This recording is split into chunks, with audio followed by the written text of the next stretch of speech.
Pernah dengar tak tentang seorang ratu pahlawan yang berani menentang empayar terhebat di dunia? Mari kita kenali Boudica, ikon keberanian dari Britain kuno. Bayangkan, pada abad pertama Masihi, tentera Rom yang gagah perkasa menakluki England.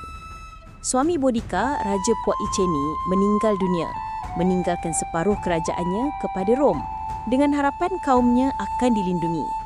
Tapi harapan tinggal harapan. Tentera Rom merampas tanah mereka, memalukan Boudica dan anak-anak perempuannya. Daripada tunduk dalam ketakutan, Boudica bangkit. Dengan semangat yang membara, dia menyatukan puak-puak Celtic yang tertindas.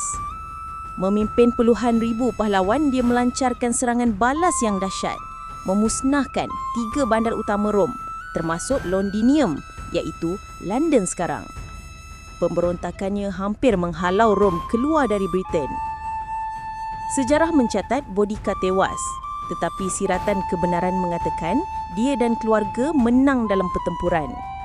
Keberanian Boudica menjadi legenda abadi, simbol perjuangan menentang penindasan. Jom ikuti kawan Naim untuk nak fakta kisah sejarah.